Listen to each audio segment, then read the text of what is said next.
Shall we begin? Good evening, everybody. Welcome to Candid Conversations. I am your host, the laid back, down to earth life coach, Aisha Israel.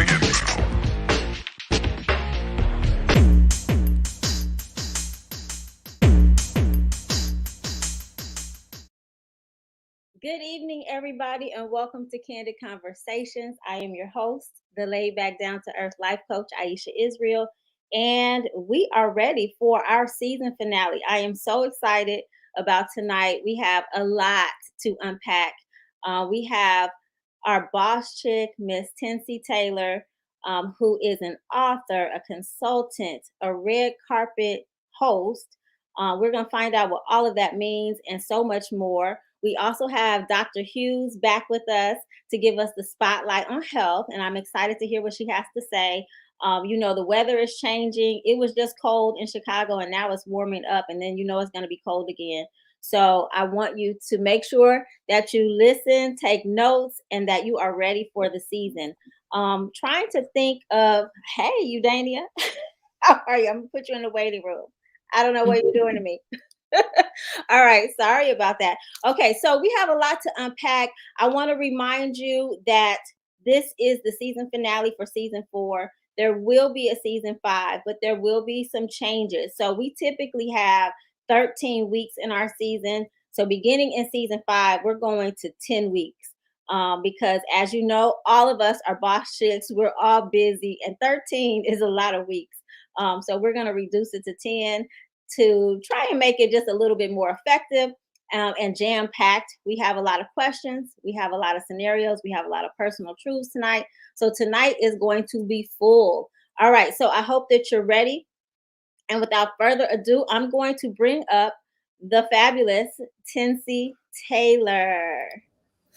Good evening. How are you? Good evening. I am doing well, Aisha. How are you? I'm great. I'm excited. I'm a teacher, so this is the last week before winter break. So I have a lot of energy this week.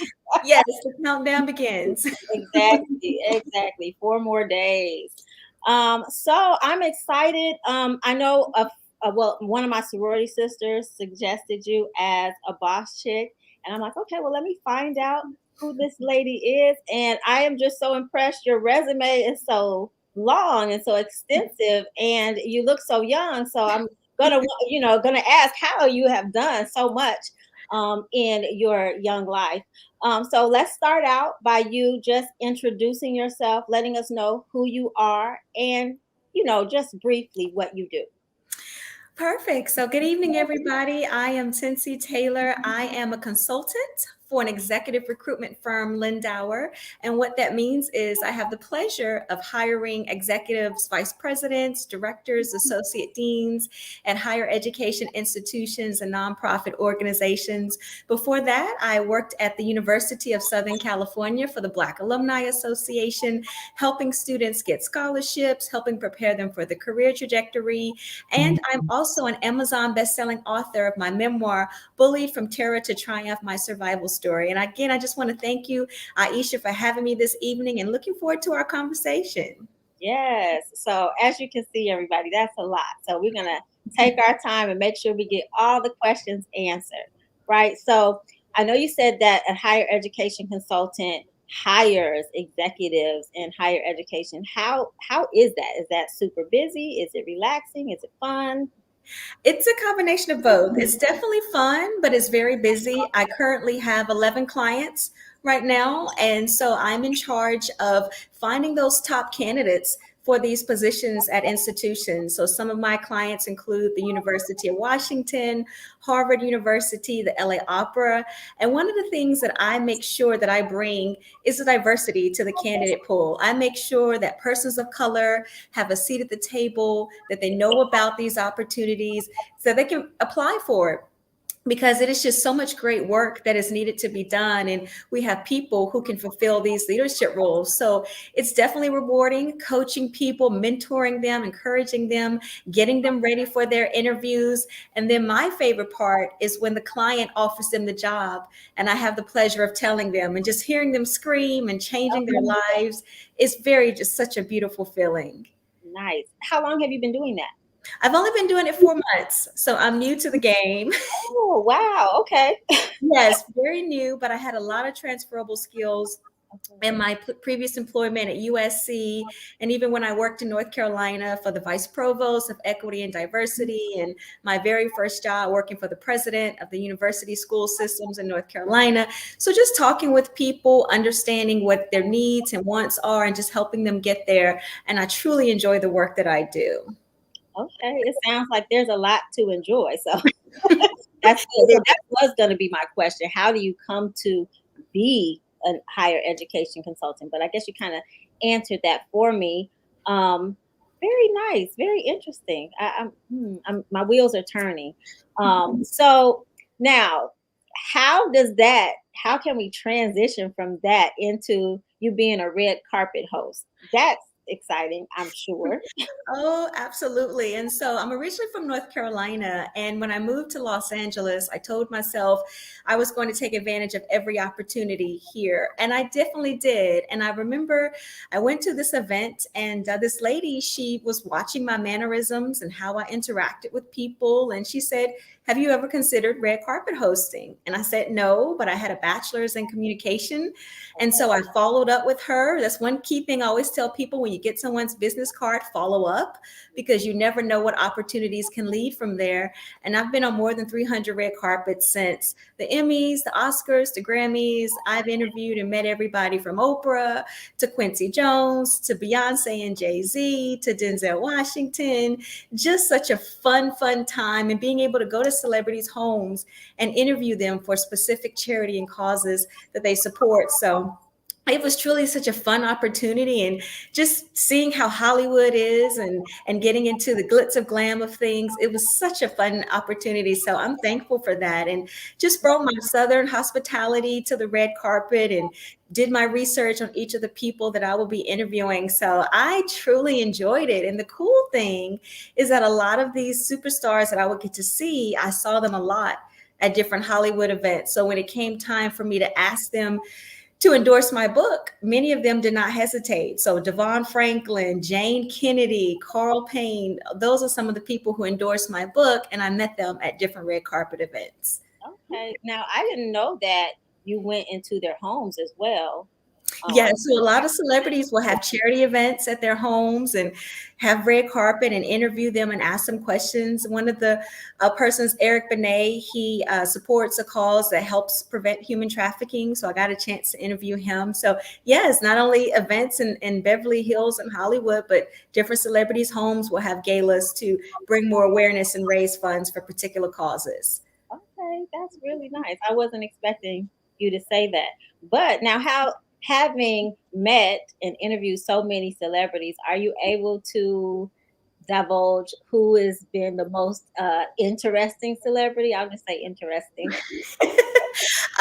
You know what? One thing I can say is many of the A-list celebrities I have interviewed are Mhm. the kindest, most humble people. So about 2 weeks ago, I had the pleasure of interviewing Smokey Robinson for an upcoming documentary, Motown legend, 81 years young, and just full of life and vivacity, and just very kind and humble. And even when I met Oprah, we took selfies together. She was so nice. So it just really is a unique thing to see these kind of larger than life people on the big screen, but Yeah, then to meet them in real life and to see how humble and down to earth they are, which lets me know that that has contributed to their success. absolutely. They are human. It's nice to Mhm. know, right? That they are human. They see themselves as human, and they can relate to the rest of us. That's Absolutely. exciting. I'm trying to think of what else I was going to ask you about the red carpet, because I know when I heard that, I'm like, what? She does what? I would love to be out there. Oh, that's what I was going to ask you. Do you get to sample any of the designer designs, the dresses, or anything like the I celebrities? wish. I'm not a celebrity, so no, but I do try to make sure I have elegant evening attire. And there have been some kind of Black designers that have reached out to me local to California and other states to ask me to wear their dress. So that's kind of cool. But I just love getting dressed up and the glitz and glam of it and meeting people. Yeah. And it's just, like you said, the celebrities are human. And I think that's why I've been successful in that element because I treat them as such. I ask them questions about their projects, the causes they support. I don't get into their business, and they appreciate that. And so it's just been such a beautiful opportunity. And one of my cool claims to fame is actually Facebook reminded me this today that 2 years ago I got my hair done by Beyonce's mom. So that's one of Nice. my I mean, how many people can say that? Wow, that's exciting. So a lot of surprises, but just a lot of fun. You have a fun life. It seems like you're living your best life. So then absolutely. that, yeah, so then that brings me to your book. Now, is your book specifically about your personal journey? Yes, and that's why I told it because I was bullied from kindergarten through 12th grade, physically, verbally, and emotionally. I was that straight A student. I was the person that the teachers liked. I was the overachiever, and students made fun of me for that. And the bullying became so bad that I honestly contemplated suicide when I was 16, just because of the vicious words of my peers and just the behavior that they had towards me. And so many young people are bullied today that I decided to tell my story to help them to see this little girl who started being bullied at 5, who thought her life didn't matter at 16, to now getting her hair done by Beyonce's mom and going to the Oscars and meeting Oprah and traveling the world. I mean, anything and everything is possible. And so I just want to commend and encourage young people or anybody who is being bullied that to keep going forward. Don't let these people deter you from accomplishing your dreams, because several of those people who did bully me, now they see me on social media and different things, and now they want to associate themselves with me. And so you just got to keep it moving. Right, as though you don't remember that they bullied you. That's always Right. like, okay, yeah, that's interesting. And so with your book and writing it and it being a transition, how long did it take you to write it? So I tell people I gave birth to a book. It took me 9 months. I Okay. wrote it in 5 months, and then I took 4 months editing. And my independent publisher, based out of North Carolina, Lee's Press, he and his team did a great job with the book. And it's touched people from all over the world. I've had someone from Saudi Arabia reached out to me. 2 years ago, I presented at the World Anti-Bully Forum in Dublin, Ireland. So I'm now an international speaker. So I just really want to motivate young people that, hey, if I can do it, you can do it. Life is challenging. There will be naysayers, but you just pick yourself up. You keep going. You find your support system, and the best is yet to come. Absolutely. And so you've already answered one of the questions that I already asked is if you have any advice that you'd like to leave for aspiring boss chicks. But now you've said a lot, you've done a lot. And so I want to know, I'm sure we can just look at your resume and see what makes you a boss chick. But I always ask my boss chicks in your own words, what makes you a boss chick? How do you fit into that? That's a great question. And what makes me a boss chick is how I treat people. It's not my title, it's not the money I make, it's not the celebrities I've interviewed, it's how I treat people. So whether you are the custodial worker, whether you are a garbage person, or whether you are the CEO of a company, you are a human being and deserve to be treated with dignity and respect. And that's what my parents instilled in me at a young age. And I feel that's why I've been able to accomplish so much, because a lot of times we often get caught up in the title and the cars and all this stuff. But how are you at your core? What is your character? What is your integrity? And I really can say that I treat individuals like human beings because they deserve to be treated that way. Yes, and I love to hear that. Integrity, that's a resounding um, characteristic that I hear among boss chicks. Like, that's important. I think that alone helps to propel, and guide you with your success. Because I mean, I tell my kids all the time, even just saying, doing what you say you're going to do, following through, and being honest about it. It's just always easier, right? It's easier to, to tell the truth It to really do. is. And that's how I've been able to get so many opportunities because people know I'm reliable. I'm not going to be on time. I'm going to be early and I'm going to go above and beyond what is asked of me. And so that's why in my 34 years of life, I've been able to accomplish so much Yes. because my name and reputation precedes me. And so I'm just always telling young people, be careful of who you surround yourself with, what you post on social media, because those types of things can have ramifications for you in the future. Absolutely. Well, I thank you so much. I just met you, but I'm so proud of you Thank and all you. that you've done. And of course, I know that I don't need to tell you, but just keep doing what you're doing. It seems that you are touching a lot of lives and inspiring a lot of people. So I'd like for you to tell the people who are watching before you go. Well, actually, I want you to stay, but before the interview is over, if you can tell them where and how they can get your book. Sure. So it's on Amazon, Bullied from Terror to Triumph, my survival story. And feel free to find me on social media, Instagram at Tensie Taylor. Would love to connect and keep this good conversation going. Yes, absolutely. So as always, I always invite my boss chicks to stay, and then later on we're gonna have some girl talk. Are you up for that? Sure, absolutely. Okay, sounds good. Okay, well, thank you so much. And next up, we have Dr. Carletha Hughes. She is a pediatrician in the Chicagoland area, and she is going to bring us the spotlight on health.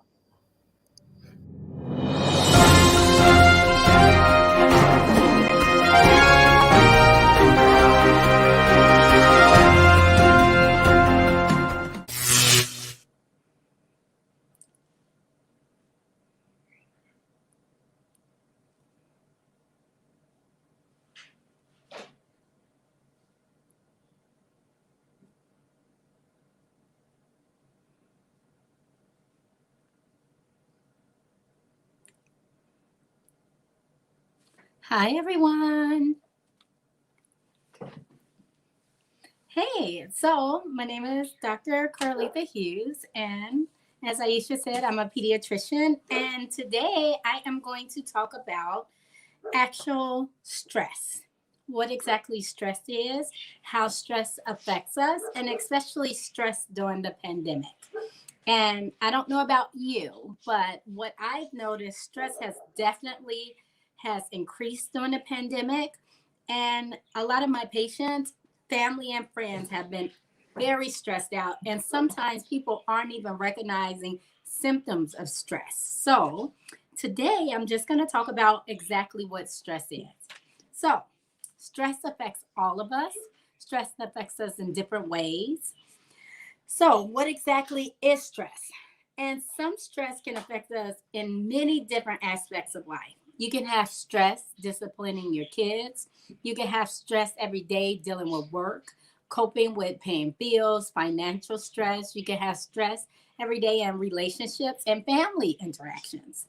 Some stress is good. A little stress right before a test keeps you focused, makes you be able to think and concentrate. But too much stress is usually not good for anyone. So, when we talk about stress, what is it exactly when we talk about stress? So, stress is our way, or it's chemical reactions that happen in our body and how our body reacts to that. So, have you heard of that saying fight or flight? So, when we feel stressed, little things happen within our cells. So, number one, our blood pressure goes up. Our eyes may dilate or get big. We sometimes focus on something. Our heart rate increases. Sometimes people sweat. All of these things happen when we are stressed out. Sometimes people have changes in behavior. Sometimes they can have bowel changes, meaning some people can have, if they get too stressed out, they may lose a little urine, or sometimes they can even lose a little bowel, depending on how stressful the situation is. Um, but my job today is to talk about how stress impacts us and little things that we might not think about are stressful, especially during the pandemic. Because I've noticed little situations that people are starting to let affect them that normally are not big issues studies and statistics are showing that women are starting to drink more. And the newest study shows 41% increased women in consuming alcohol, heavy alcohol, 41% increase. Women are consuming more alcohols during the pandemic. And one of the causes is just stress, the stress of the pandemic. Violent interactions are increased during the pandemic. Conflicts on airplanes have increased during the pandemic. And all of these things are stress related. And unfortunately, some of us don't realize how stressed out we are. So let's talk about some of the physical signs of stress. One can be something just low energy. You don't feel good. You feel tired all the time. Some people could complain of headaches, upset stomach. We talked about it, diarrhea. You can have constipation or just feel nauseated or just feel like your stomach doesn't feel right. Some people complain of upset stomachs. And believe it or not, in adolescence, their main complaint is, hey, my stomach hurts. And they're stressed out. They can have chest pain, insomnia. Unfortunately, stress can decrease your immune system. So they can complain of frequent colds and infections because of stress. You can have a loss of sexual desire or ability to have sex. You can have ringing sounds in your ear, nervousness, shaking. Sometimes you have difficulty swallowing and dry mouth. You can have clenching of your teeth or jaw sensation. And sometimes those are just physical symptoms of stress. How about emotional symptoms? You could feel overwhelmed, difficulty concentrating, get agitated very easily, worried all the time. Sometimes you can get very moody, feeling that you lost control of minor situations. How about cognitive function, brain function? Some of the symptoms are inability to focus. You're always worrying. You have racing thoughts, hard to concentrate, inability to pay attention, poor judgment or found decision problems. These are all symptoms of stress. And believe it or not, all of us during this pandemic have experienced one or many of these symptoms and may not understand that it's stress. And unfortunately, if you are not dealing with these symptoms and not recognizing them as stress, they can pile up and they can make you sick. So what do? The most important thing is to identify if you're stressed out. Second thing is don't keep quiet. Let people know. Speak it. Say it. Don't try to deal with it yourself. If it becomes overwhelming, if you can't concentrate, it's disrupting your lifestyle, you should contact your doctor right away. That's very important. Next thing, try to bring your family and friends, close loved ones, have them involved with you because you should always be able to count on people that you love, that support you. Those people around you can be your support system that can help you deal and cope with stress. Just little things that can make you smile, laugh, and not even think about everyday stressors of life. Just a minor joke that can take your mind off the stress of work or the stress of not being able to afford the next thing. Those things can help you cope and deal with stress. What else can we do? Meditation is a good way to deal with stress.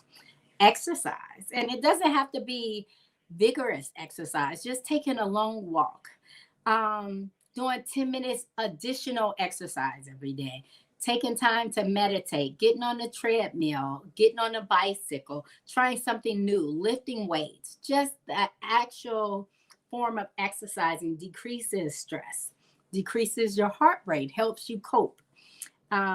Also things that helps with stress is sometimes changing your diet. So some things increases our stress response. So if you're stressed, it also increases your blood pressure, right? So if you drink a lot of caffeine, caffeine has a way of increasing your blood pressure.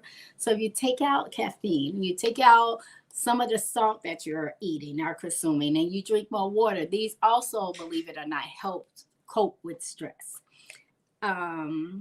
So, my health tip today is number one, recognizing stress, understanding that we are all dealing with some form of stress during the pandemic. And just know that you are not alone, that we are in this together, and we will survive together. Number two, knowing that it's okay to ask for help.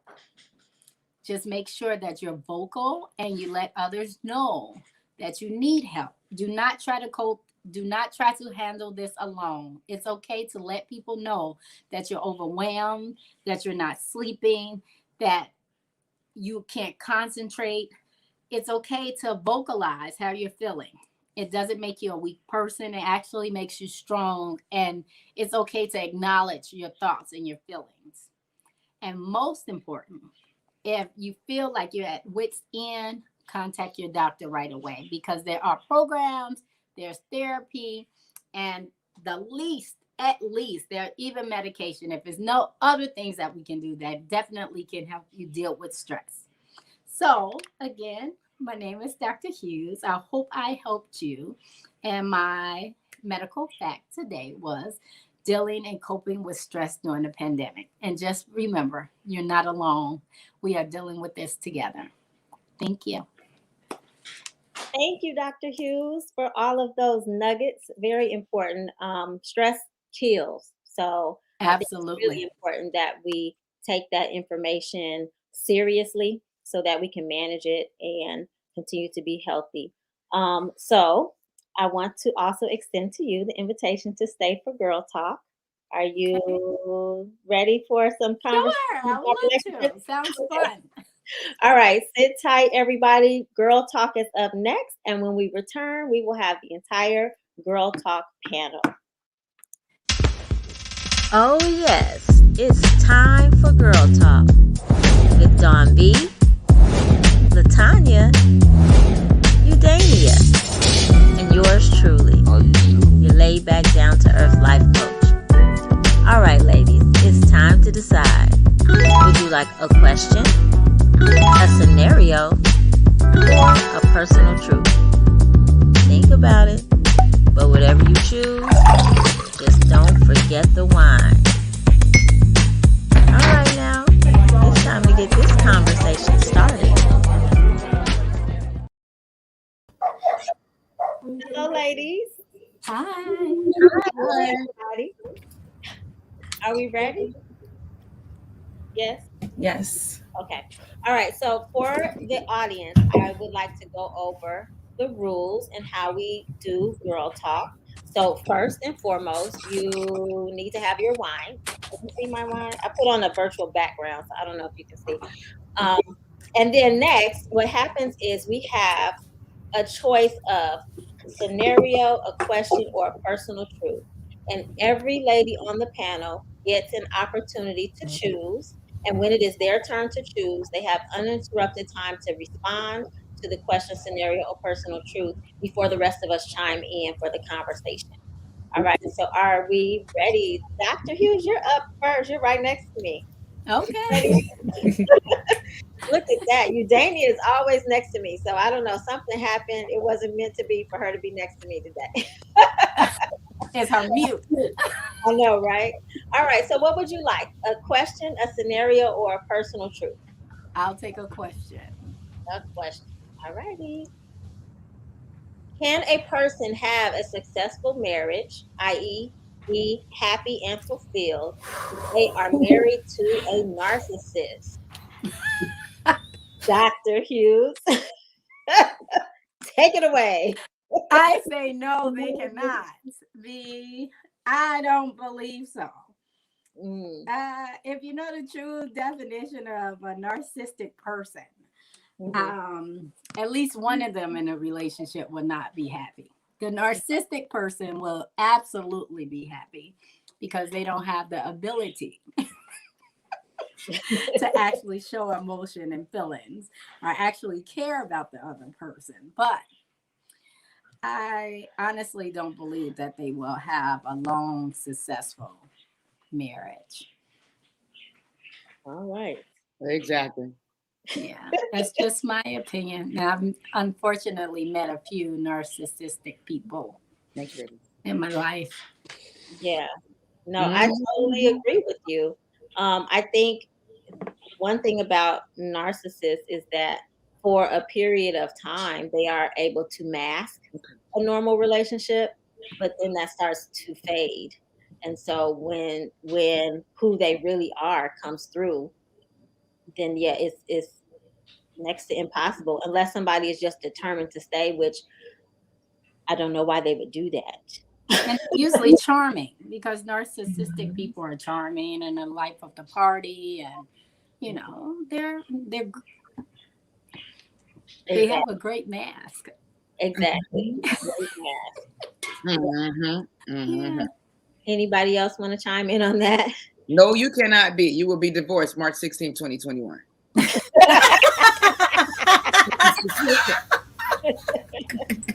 So you would be divorced, Mark. Oh, that's when I got divorced. Oh, look at that.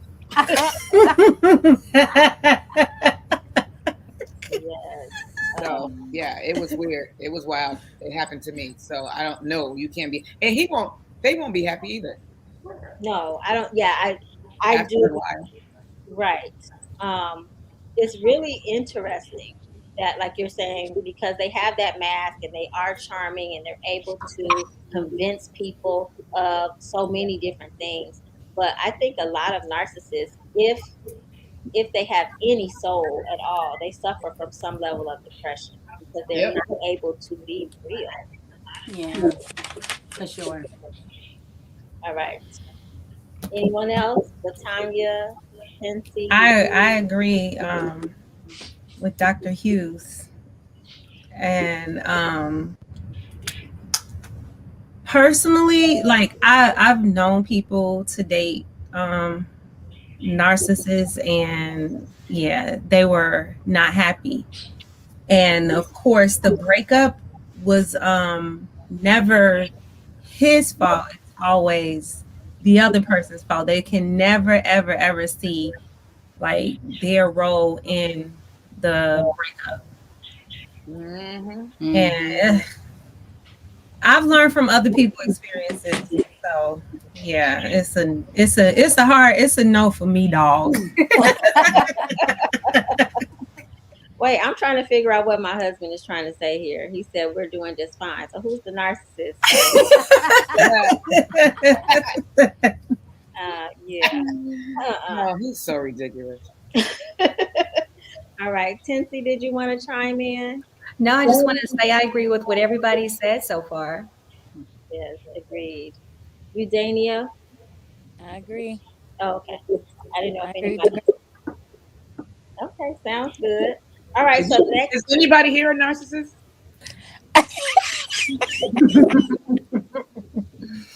My narcissist ex-husband made me feel like I was. That's how they do. Yes, you're right. They definitely project. For sure. Definitely. And I almost believe him. Oh, Lord have mercy. He was that convincing. Woo! Yeah. Out of there. Okay, my bad. For Next. you. That's okay. Latanya, you're up next. Would you like a question, a scenario, or a personal truth? I'll take a scenario. All righty, here we go. This one has 2 pages. Okay.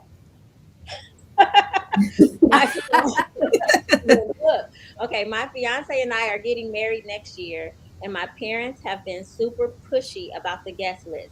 We have a limited number of 120 people. My dad wants to invite 20 to 30 more people than what I have seats for. They are family, but they are family I see maybe once a year. Instead of sitting and talking with me and my fiance, my dad reverted to threatening. First, he started threatening that he wouldn't go to the wedding. He apologized, but then said he won't pay for the wedding if we don't invite the people he wants there. Not only has this caused extreme stress for me and my fiance, it is also a financial burden slash stressor. I'd like to know your thoughts and what you would do.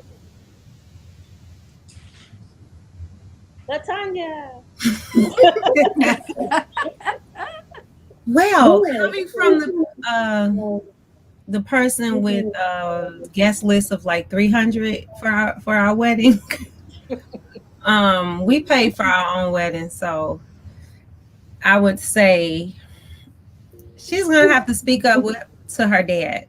Like, if especially if the people who he wants to invite are taking away from her, the people that who she wants there. Like, it's not his wedding, honestly. It's her wedding.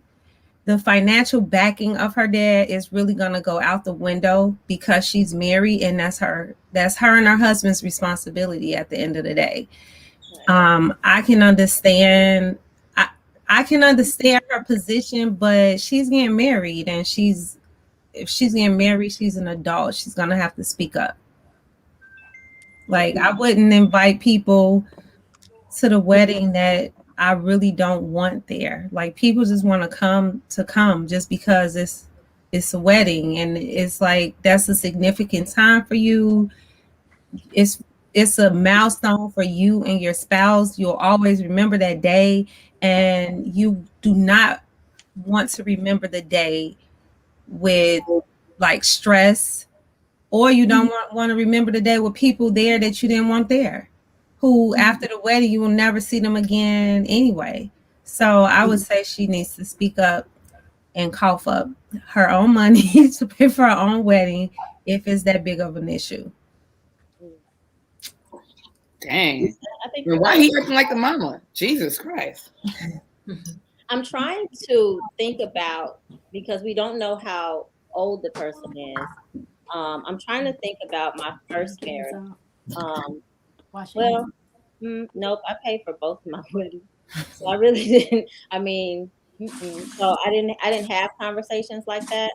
But I wonder if, when I were younger, if my dad threatened not to pay for my wedding, I know that would break my heart. Like, why wouldn't my dad, support me? But I mean, now at the age that I am, I just think that we would probably elope. Like, who's dealing with all of that? I'm not dealing with that. I mean, because at the end of the day, it's me and my husband. And your daddy. No. No. I don't know what I would. Yep. I don't know. I mean, I don't. I agree with you about the stress. Like, I don't want to be stressed on my day, the day that I'm gonna remember forever. It's gonna be captured in video and pictures, and these days on social media. So, or she can just have him go find another venue. If you want to rock out like that, let's go do it. Get the venue. Right, that's another option if he wants to pay for the people. Because it's one thing about the guest list. You have to remember that guest list is not just all the bride's family or the bride's and the people that the bride wants to invite. There are also people that the groom wants to invite in his family as well. So 120 people, and not to mention if any of those people are married, that's automatically, you invite one person, you're inviting both people because they're married, and you have to respect that. So I think the question might be, is he asking to add 20 or 30 people, or is he asking to push out 20 or 30 of her people? Yeah, he has 120 slots. He wants 20 to 30 of them. So he's kicking her people out. The narcissist. Jesus. Not even about him. What are you trying to have a get together at your daughter's wedding? What is that? Drinking cigars, we smoking. It's not a party. It's my wedding. Exactly. So, did anybody else have any advice before we move on? I agree with Tanya. I mean, if he wants to pay for it, if you want 20 or 30 more people, just give me the extra money for it. It's fine if that's what you want. But even if the venue doesn't hold that amount of people, if I didn't even remember. And then about changing the venue, once I was solid on my venue, I was solid. Like, I'm not changing it. Like, this is where I want to have my wedding. Right. So, yeah, I agree with her. She needs to speak up. It's her wedding. And I think weddings are intimate. You don't want just dead friends there at your wedding. It's not his wedding. Exactly. So I think that's different. So Right. Exactly. It is an exchanging of vows, not a show. I mean, some of them make it a show, but it's supposed to be a serious situation. So I agree. So she needs to speak up, right? And if need be, she needs to come up with some money of her own. All right. Anyone else before I move on? Okay. All right, Dawn, it is your turn. Okay, let's do a personal truth. Yay. Wait, have we had a question? Oh, never mind. How old were you when you officially started dating? How old was I when I officially started dating? 15? can you tell Jonathan come check on the dog? 15? I don't know. What does that mean? I mean, officially started dating. Okay, I had a boyfriend in 8th grade. What is dating? Going out? That's what I'm assuming. Yeah. On a date. I don't know. We went to the mall, so I guess I started dating in 8th grade. Started dating in 8th grade. Do you remember your first date? I don't remember. It was so many N words. No, I'm just playing. Oh. I'm joking. I can't. I don't know. Okay, it's I okay. don't even remember when I graduated. You said 13. No, I just graduated 3 years ago. Uh-huh. But I think maybe a solid 15 because I started having those high school dances and I was able to go like picked up and such. Got it. I don't know. Anyone else? Anyone else start dating at 13? No, for me, it was college when I was a freshman in college at 18. My parents were super strict. So just to get a prime date at 16 was a blessing to me. So 18 was when I really started dating. Okay. That makes sense. I had strict parents too, but I dated in high school. I was like 15. No, I had little boyfriends. Yeah, we had a little boy. Did you go on a date though? But we didn't go on date. Well, we went to Well, so we used to go to the rink on Saturdays Okay. all the time, and but yeah, we went to the movies too. Yeah, we went to the movies. We saw Do the Right Thing, but we all met. We all went in a group. Right. Yeah, group dating. We did that a lot in high school. Yeah, just high school. I was like in high school. I wasn't like. I'm pretty sure I wasn't on like Tinder or nothing. Like. Yeah. I just I was 17. I was allowed to date at 16. I don't even know if I dated. What is dating in high school? Someone's coming to pick you up and take you out. You can. Well, back in the day, that was it. Somebody would pick you up and take you out. Nowadays, it's like, meet me here. Don't tell anybody where you live until you know they're sane. Well, my senior year boyfriend was consistent. Like I could go anywhere with him. But before that, I was sneaking. You were sneaking?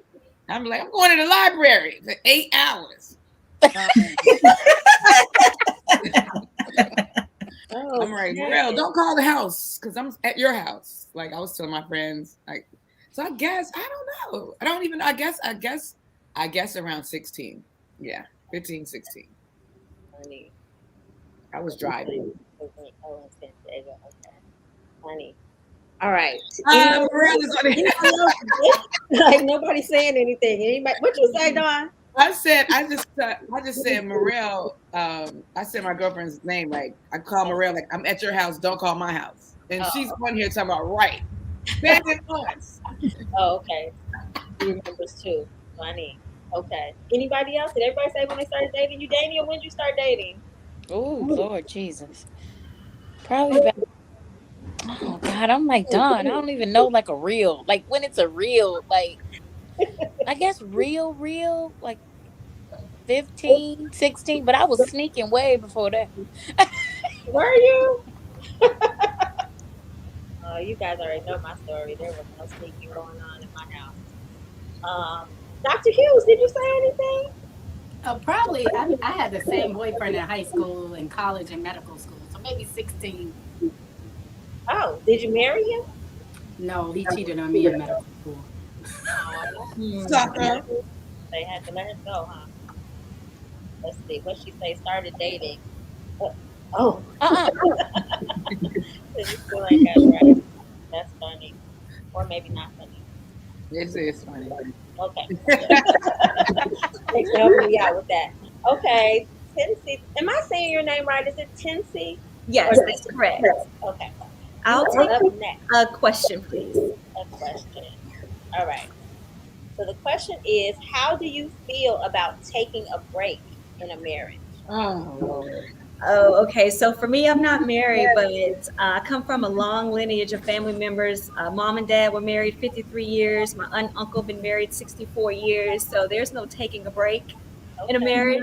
To me, you work it out. You go to counseling. You talk it out. If you have to kind of take a little break, maybe go to a different room or something, but we're going to mesh this out. I don't believe in just taking a break in any type of way with marriage. So for me, also it depends on the situation. If it's like an abusive type of relationship, absolutely take a break, get out of that. But if it's something you can work through and see the other side too, I'm all for that. So that's what I want to be when the time comes when I get married, because I just come from a long line of family members who have long marriages and they've been through some things like the olden days. So I don't believe in taking a break if you really want to be with the one you love. Yeah. And I see you laughing, Dawn. What's so funny? I mean, I understand. I just, okay. Well, I mean, I think sometimes, I mean, I agree with that. you. I I don't agree mean that any you should go disrespect. into it. Yeah, no, I think you should go into it, right, with a certain understanding that you are in it for life, right? But sometimes things happen. Oh, God, And yes. I agree. Sometimes. And I agree with Tensie in the sense that, like, if it's an abusive relationship, because I think that you should get out. Like, if there's something you need to work on or whatever, I don't think you should be in the same space as somebody that is abusing you, right? Because I don't think you can think clearly. I mean, I don't know if it's physical abuse, emotional abuse, whatever it is.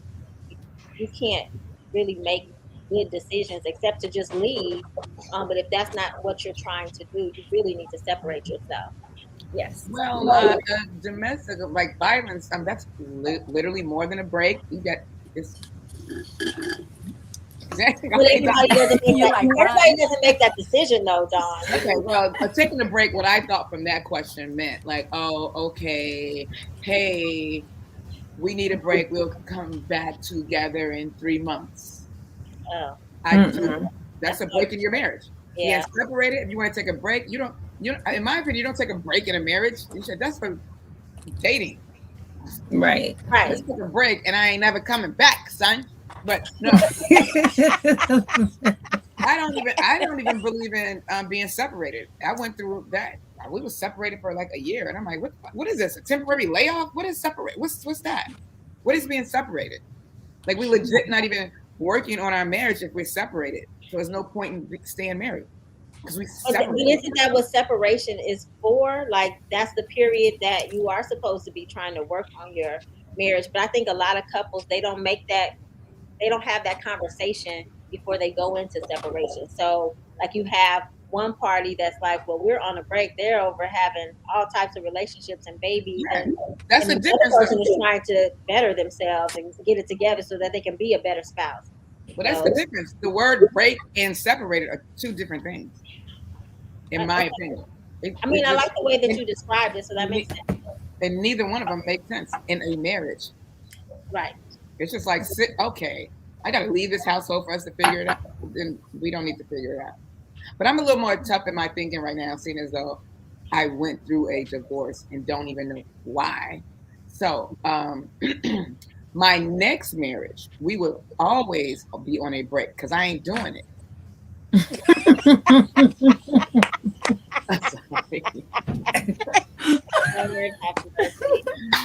I want to live in separate houses, though. I think that is. Oh, God. As a married couple, we be together, and then that's our break. 2 weeks on, 2 weeks off. that is crazy. I used to love when my husband was deployed, but then that because I loved when he came home. Like it was cool, except for when it was one of them 3-6 months deployments. I'm like, oh my god!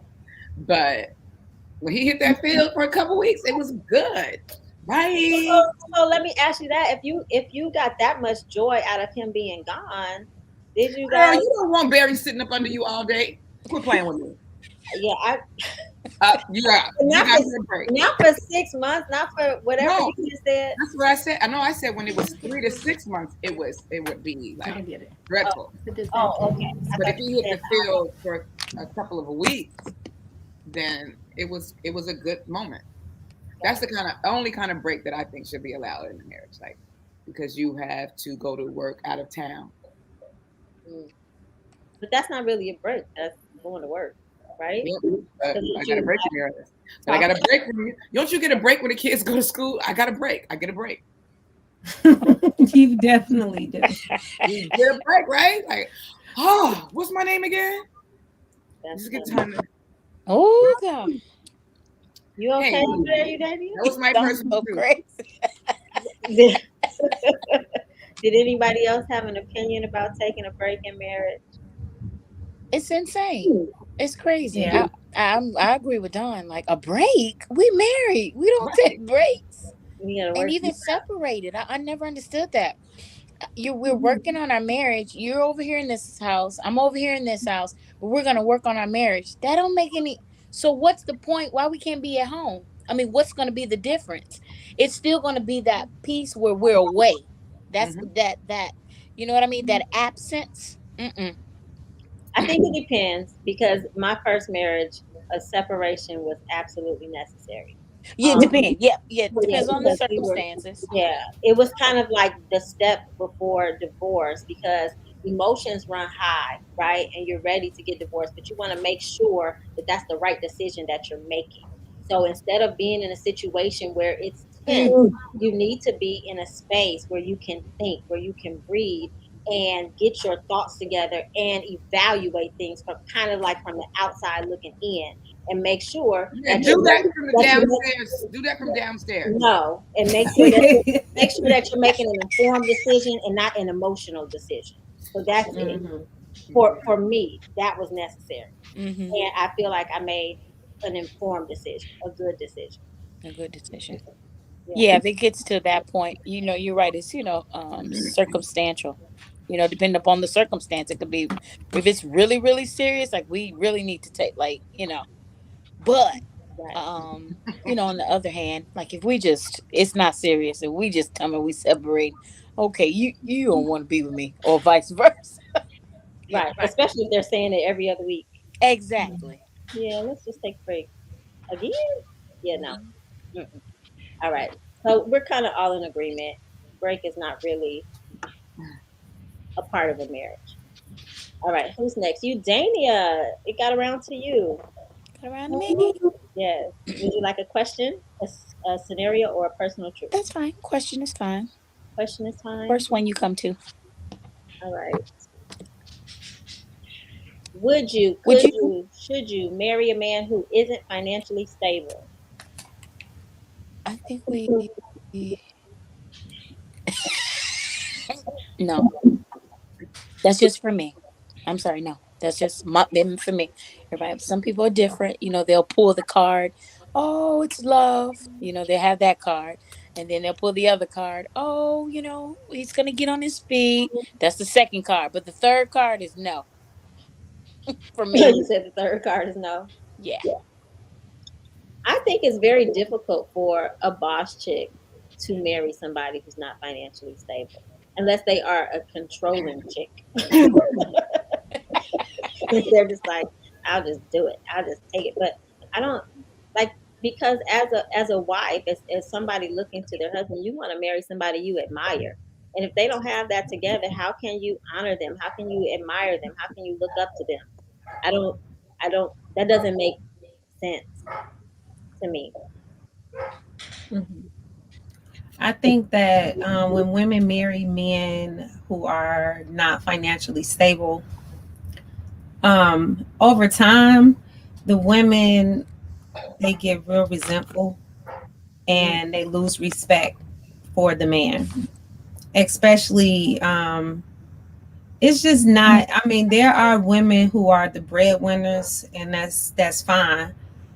But a man that's just like not financially stable, it's a strain on the woman, it's a strain on the marriage, it's a lack of respect from the kids to see the man around, or the husband or the dad or whoever around, and the mom is doing everything, working, paying the bills. That's stress.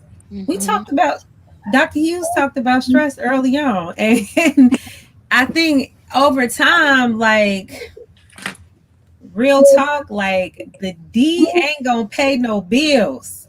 And it gets old after a while and unattractive and all of that. So Right.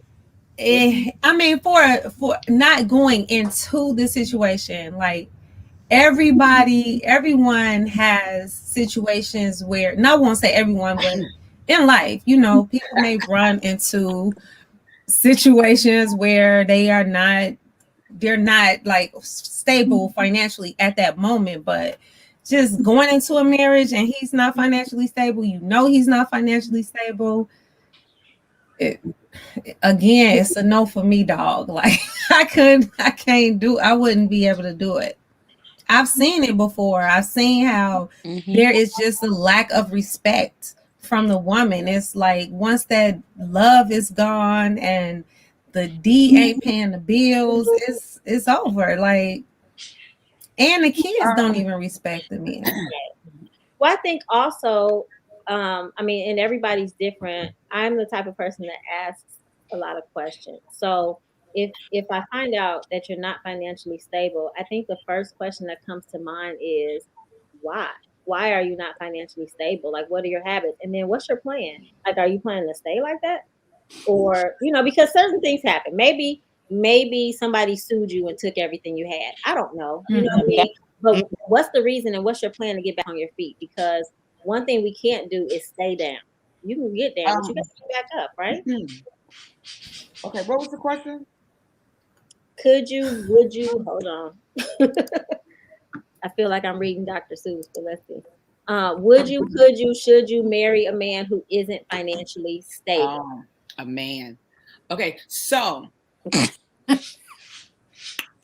am I financially stable? Like, if he might be a kept man. Like, I might, if I like that and if that's how I'm rolling, I don't care because I got it.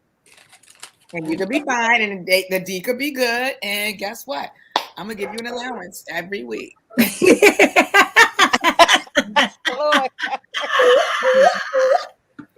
I cannot.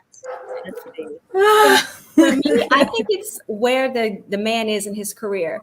So if he's making strides and hustling and putting in the effort, then absolutely I'll ride with him. Like my boyfriend now, he's an actor, he's on a television show now, but in the beginning he was making $50 a day. And now he's on a TV show, just did a movie, but he put in the work. So if I see progress and a plan and he has bigger goals for himself, yes, I'll work with him. If it's been 10 years and he's in the same place, no, this is not the type of environment that I want to be in. So I think it just depends on where the man is in his career. And if he's willing to grow, then I'm willing to give him a shot. Okay, that's so nice, girl. I'm not. Yeah, I could agree with that. I'm not built in. At this point in my life, at this age, this moment, today's date, no. You need to come with a built house, everything. You need a bunker. I need you to have all your stuff. I can't sit through, let's build this together. Right, but I'm younger, so I'm just like, it depends on who the person is in his career. Oh, no, not to debate with you. This is what I'm saying for me. Oh, okay. Honestly, who's younger? You younger than me is what you saying? I'm only 23. I'm 23. Damn, how old are you? She's 25. Damn, You were so facetious. You 19, girl? Damn. No. Okay, wait. So we have a couple of comments I want to. I'm younger, girl. I am 10 years old. That's crazy. Wait. So Barry Israel. I don't know who he's married to, but anyway, he says stop pressuring men to get married. I don't know who pressures you. Let him decide when he's ready. Financially stable is different for a man and a woman. It is. I think men can. I'm not building shit with you. That's it.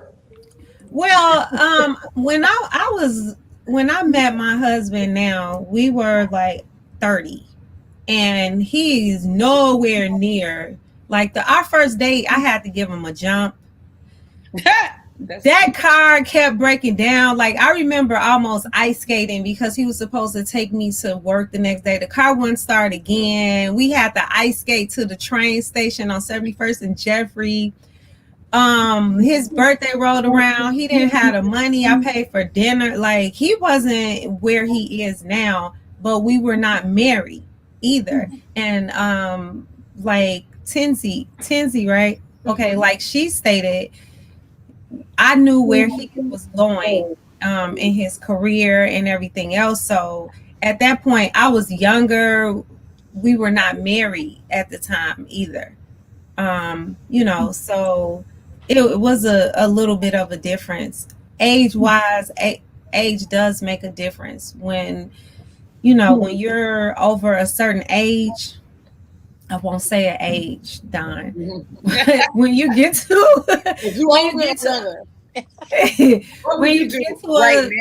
to a certain age, you just honestly want that financial stability up front. I think a lot of things go into that. I think every case is different. I think us as Black women, we actually have to think about our Black men, because not just financially, but actually our levels are different as far as in society, school, how they see us, things that they have to overcome that we actually are easier to overcome. So our Black men have a little tougher fight than we have. So to just say that we want these great men and we want these ballers and we want these men to be blah, blah, blah, sometimes they're not there. And it's not that they don't have drive, and it's not that they don't want to be, and it's not that they can't be. It's a lot of things holding them back. So I think it's about each man individually. And I think it's about their goals, if they have drive, if you know them, what they plan, what their plans are. I think that has a lot to do with it. And I honestly do think age is something to do with it. Your maturity, for sure. Hell yeah. Especially if you've been through it. I think it's about that person as well, because when I say age, I mean maturity level. Because somebody could be 50 and just be immature as hell and don't plan on getting a job or have goals and don't know what they're doing in the next 5 years. And they can be 25 and tell you what they plan to do in the next 25 years. They have a plan. But I think all of that comes into account. It could just be my Muslim background. I'm always thinking about the plight of Black men and how they struggle and just little things like that. Because I've met great Black men that are making way less than they should. And I'm like, darn. And their self-esteem is kind of lower than what it should be. And they're like, yeah, I'm going to get married in their head, I'm going to get married when I become 6 figures.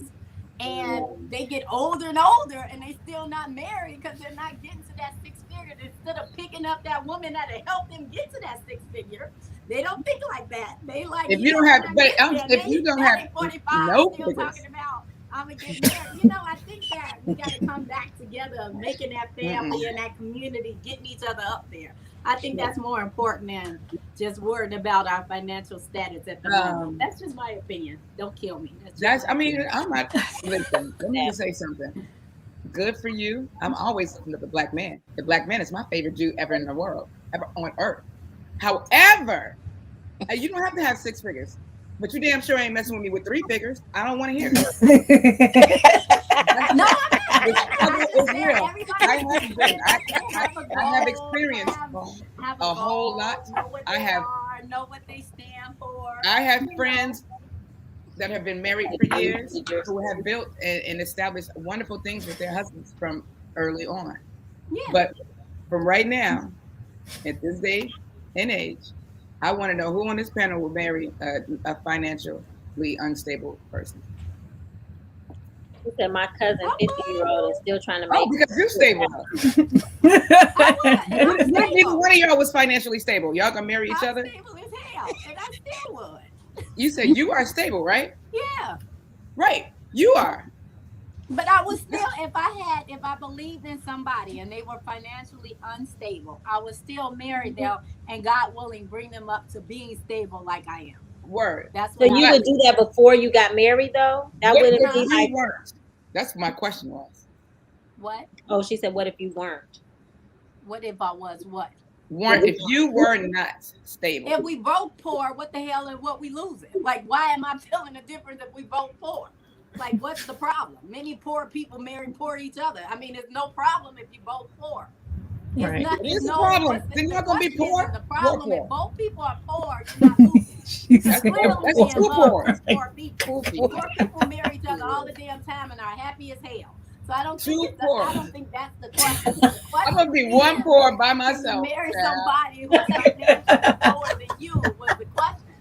Poor And I'm gonna people uplift being and together pray with for all another the poor black person men. can be great. I don't Yes. think that's the question. Okay. Yeah, it said, would you, could you, should you Would marry you a man do who's not financially stable? Yeah. That No, was some the of us say yes, some of us say no. And Yeah. I think I agree that it's an individual decision, right? So Absolutely. we have our opinions. I would not advise it. I just think that there's so much struggle that comes with a lack of financial backing. But guys, we are over 8 o'clock. I mean, it's past. We're late. So I have to close. Aww.